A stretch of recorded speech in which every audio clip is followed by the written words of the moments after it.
위원장님, 마스크 벗어도 됩니까? 네, 하시죠. 예. 마스크 실내에서도 마이크 잡고 이렇게 예. 연설하거나 할 때는. 대구 동구갑 유성걸 의원입니다. 이번 국정감사는 참 중요하고 성격이 지난 정부에 대한 것과 또 5월 달에 새로 출범한 신정부의 정책 관련된 사항을 동시에 감사를 해야 되는 그런 국정감사입니다. 그래서 저는 먼저 지난 5월 초까지의 지난 정부의 5년간 관련되는 사항을 먼저 관련되는 부분들을 지적을 하고 또 답변을 받고 그 이후에 세부적인 사항을 보도록 하겠습니다. 우리 지난 정부의 첫 경제정책 그 방향 아마 기억하실 분들은 계실 것 같은데 그때에 2017년 7월 25일 날 보니까 새 정부 경제정책 방향이라 해서 이렇게 돼 있어요. 경제 패러다임의 전환 이렇게 돼 있더라고요. 그런데 사실 5년이 지난 지금 현재를 보면은 경제 패러다임 전환이라기보다도 경제 패러다임이 퇴보했는 거 아닌가 하는 그런 평가가 많은 것 같습니다. 그래서 오늘 한 5가지 측면에서 제가 한번 짚어보겠습니다. 첫 번째는 국가재정 건전성 악화입니다. 저 표 한번 보시죠. 뭐 표가 굉장히 복잡하게 되어 있는데 쉽게 이야기하면은 국가 채무와 또 관리재정 수지 지난 정부 앞으로 기획재정부는 내부적으로도 검토를 해야 될 겁니다. 관리재정 수지와 통합재정 수지가 지난 정권에서 왔다 갔다 했던 이유 이런 부분들을 정리해 주시기 바랍니다. 나중에 물을 겁니다. 결국은 보면은 참 재정 수지 국가 채무 GDP 대비 비율입니다. 한번 보시죠. 예. 이것도 보면은 2017년까지 안정적으로 또는 굉장히 완만하게 증가했던 재정 수지와 또 국가 채무가 GDP 대비 국가 채무 비율이 급격하게 늘어납니다. 그 다음 표 한번 보시죠. 아주 좋다기보다도 아주 의미 있는 표입니다.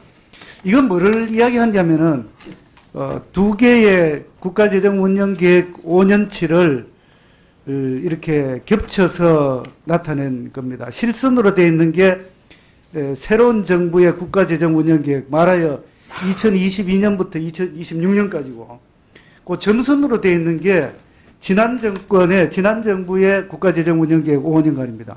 근데 여기를 보면은 정권이 바뀌었음에도, 정부가 바뀌었음에도, 바뀌었는 거 한 개뿐인데도, 관리재정 수지라든지 또 국가 채무가 급격하게 차이가 납니다.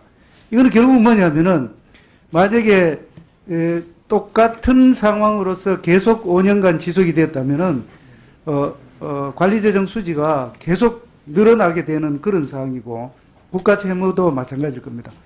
다음 2번째입니다. 가계부채 한번 보겠습니다. 가계부채 관련돼서는 여러 가지 이야기가 있을 수 있습니다만, GDP 대비해서 가계부채 차지하는 비율이 급격하게 늘어나고 있습니다. 그리고 전체 규모도 금년도 2, 4분기 기준으로 해서 1869조 4천억, 전체 GDP에서 가계부채가 차지하는 비율이 3월 달에 100%를 넘게 됩니다.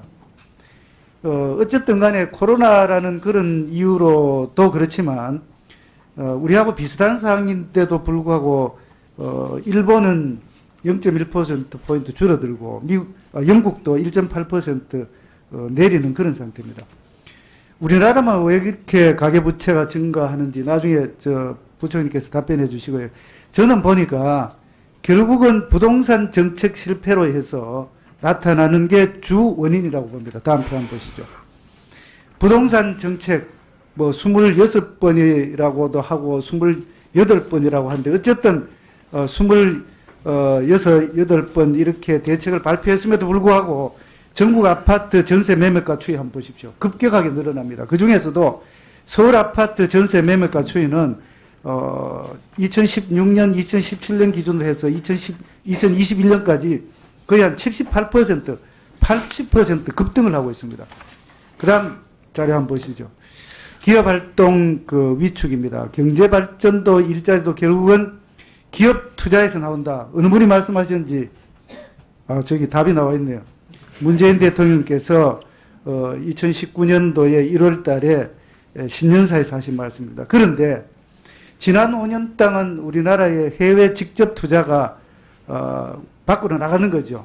나가는 게 103.5% 증가했고 또 들어왔는 거는 보시면은 밑에 노란표입니다. 노란표는 밑으로 기고 있습니다. 그런데 해외 투자는 급격하게 늘어났습니다. 왜 그렇게 했습니까? 결국은 우리나라에서 투자하기가 어렵기 때문에 밖에 나갔다는 겁니다. 그 다음 5번째 마지막입니다. 재정 일자리 한번 보겠습니다. 재정 일자리 거기 표로 나와 있습니다만 전체 일자리가 5년 동안 8.1% 증가했는데 재정으로 해서 공공부문의 일자리가 16% 늘어났습니다. 결국 이건 뭐냐면은 영리를 목적으로 하는 기업이 차지하는 창출한 일자리는 6.4%에 불과하고 공공에 결국은 돈을 들여서 예산을 지원해서 늘어나는 일자리가 16%. 결국은 이건 뭐냐면은 재정을 많이 쓰고 국가 채무가 늘어나고 또 부동산 정책의 실패로서 가계부채가 급격하게 늘어나고 투자는 줄어들고 또 일자리는 늘어나지 않았는 그게 기업이 창출하는 일자리가 늘어나지 않는 그런 상태입니다. 고용 그 표 한번 볼까요?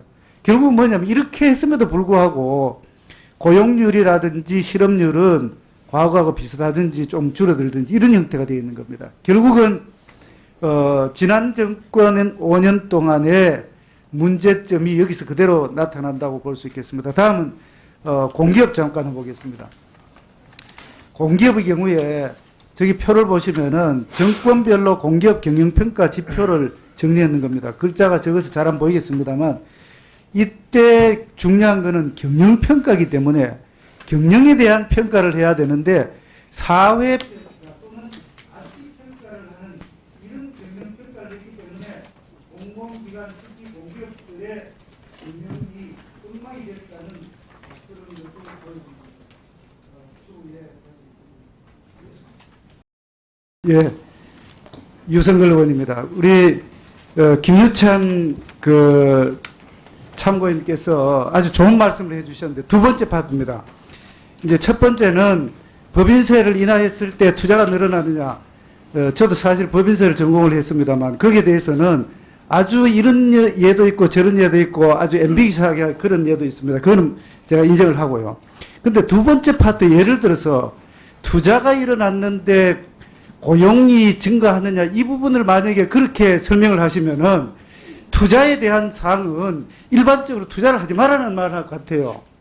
제 시간은 여기까지 하고 답변해 주십시오. 예. 예, 그 투자를 했을 때 이제 제가 뭐 시간이 없어서 말씀 못 드렸는데요. 투자를 하게 되면 그 다음에 투자를 하는 기업에서 그러니까 투자재를 생산하는 기업에서 고용이 늘을 수도 있죠. 그럴 개연성이 있습니다. 그러니까 고용은 사실은 그렇게 해서 이제 그 사이드에서 늘 수 있는데 다만 이제 그러면 우리가 투자재를 우리나라에서만 만드느냐? 사실 대기업에서 그 필요로 하는 투자재들이 해외에서 수입한 투자재들이 굉장히 많고요.